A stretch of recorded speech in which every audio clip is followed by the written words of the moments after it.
So now we're going to talk about how I made black beans and how I was able to cook them quickly as opposed to soaking them for 8 hours. It's called a quick soak method.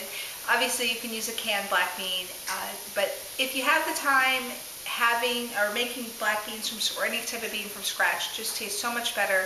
You can control the sodium. I really like it, plus it's economical. I took about a cup of black beans and I put it in this pot with water. I brought that up to a boil and I let that boil simmer for about 5 minutes. I turned the heat off, I put a cover on and let that sit for 1 hour.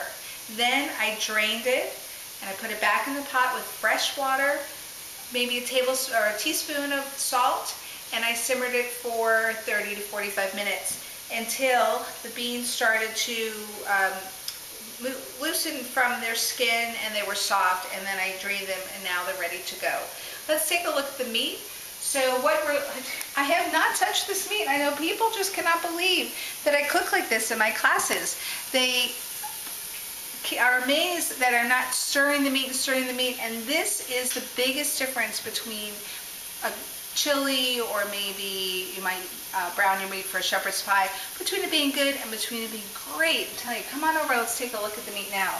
So what I'm looking for is I want to see some, cooked around the edges. I don't want to see too much moisture coming out, and when I start to see some brown and I start to smell it and really smell the nice caramelization, then I'll turn it over. So let's wait until that happens, and then we'll come back, and once the meat's cooked and we add the vegetables back in, this dish comes together very, very quickly.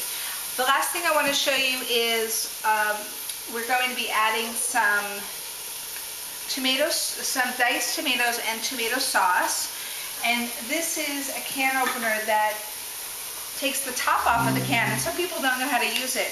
So what you do is you put it on top and you squeeze, and you turn and turn and turn a few times. And most of the time what happens is when you look at this style, I think what you want to do is put it on the side, and you don't put it on the side, you put it on the top. Around and around, and then you'll start to feel it sort of move away, and if you go backwards a little bit, and you pop it open, voila.